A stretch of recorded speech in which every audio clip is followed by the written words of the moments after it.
Okay, good evening. My name is John Petroni. I'm the chief instructor at the Dictate Tactical Training Center. I promised earlier in the day I was going to give you guys a video on why cops shouldn't use closed fist tactics, a punch. There's a lot of reason for this. There's a lot of options as to what you can do other than that are a heck of a lot more effective. But we'll leave that aside and let's just stick with why not. Why not use closed fist?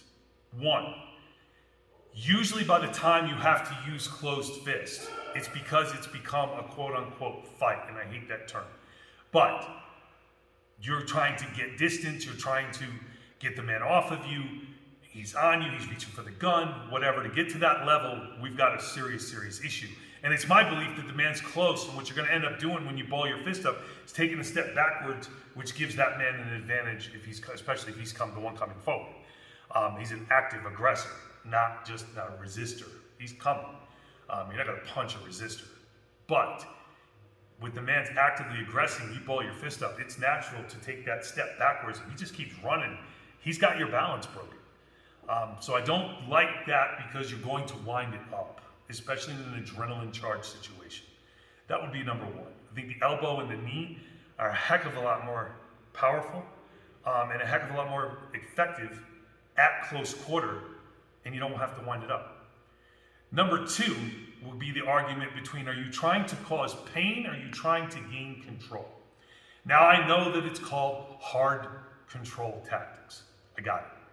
But it's going to be very difficult in light of what has gone on over the last year or so to convince people that you're going to control somebody doing this. How do you control somebody with a closed fist? If you think about it, the ultimate measure of control is when you handcuff somebody. Can you do that with a closed fist? No. Your hand has to be open. So are you trying to cause pain with the fist and then use verbal to gain control? Yes. An open hand would gain you the appearance of attempting to gain control right from the jump, as opposed to beating this person into submission, if that makes sense. It's an appearance thing now. Everything is on camera. You have to do everything for the camera. When you're standing there and you've got somebody, you're like, get down, stop resisting. Please don't say that anymore. Put your hands behind your back, and you're laying into the guy and giving him verbal direction. What are people seeing now? That becomes the issue. What's going to be on the camera, and how is everybody going to perceive it? It's going to be very difficult to perceive that I'm trying to cause this man harm if I don't close my fist. I don't care what I'm doing to him. So the appearance is huge. The next one is the injury factor.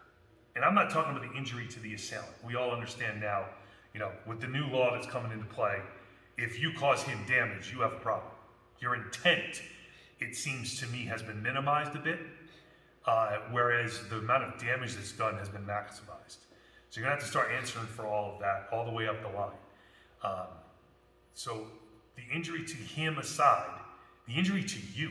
I've known a lot of cops that have punched people and jacked their hands up, and here's the problem. The same hand you use to pull the gun is the hand you're gonna use to punch the man. It's your strong side. And you're gonna damage it, and you're gonna be riding a desk. Does that bother you? Most of you that I know, it does bother you. You need to be out there. You need to feel like you're doing your job. You don't want to be letting down the guys on your shift, somebody having to cover for you. I know you guys. I know how you feel about what you do. You're passionate about it. You wouldn't be doing the job. So riding a desk is not what you want to do.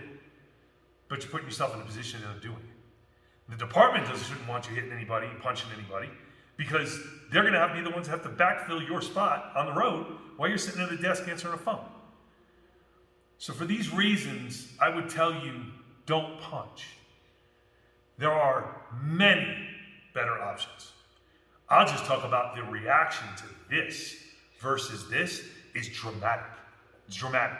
The reaction to an open hand versus a closed fist is dramatic. Don't believe me? Do this in your friend's face and then do this at your friend's face. He's going to pull back when the fingers go to the eyes because of the natural instinct to protect his vision. Okay? The eyes fear the finger. The eyes don't fear the fist. You'll duck, but this, There's no roll. You're going to pull. It causes a natural reaction. And it's a reaction you can gauge without having to worry about how much pain you caused, because it's going to cause the same reaction. How do you do that? How do you use open hands in different ways? And for what reason would you use them? I would say that the reason for open hand versus closed hand, I am not doubting that any of you, because you are still doing this job, are incapable of justifying hard hand tactics or hard control tactics, whatever your department views it as. Will you still be able to when this fully kicks in? That's question number one. And two, justified is one thing, necessary is another. Is it necessary? As I talked to you the other day about bouncing back and forth above and below the line, adding that minus sign in. If I use other tactics at hard level, I can get back into my control much sooner because I never close my fist. It's the same reason that we have the gun laws when you're going to travel across the state, right? The gun has to be in a separate area. What is it, 2 or 3 steps before you can fire the weapon?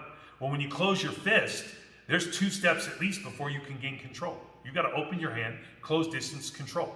You can't do this and open your hand for control. You got to pull it back, open your hand, reattach for control. You're adding motions that don't need to be there. Take those motions out, you'll gain control much sooner. For these reasons, I don't think you should punch. And I have options for you that are more effective. And if you want to know what those options are, Law Enforcement Tactics 217, it's a new Colorado bill, 101. 101 like college, it's simple. 4 things to change, won't interfere with your use of force, nothing. None of your continuums, definitely not the law. Saturday, August 7th, you register at the website, the information will be up top along with my phone number. I've been asked by a couple of people, who's using this? I will not put that out because no department has bought off on the whole program. So I'm not gonna put it out. If you want personal references, send me an email from your departmental email address, and I will give you names, phone numbers, and email addresses that you can email and talk to these people who are actively using these tactics in the street, and they will tell you, first, number one, because it's on the subject, the team that I have tested this with over the last 6 months dropped the use of closed fist tactics 100%.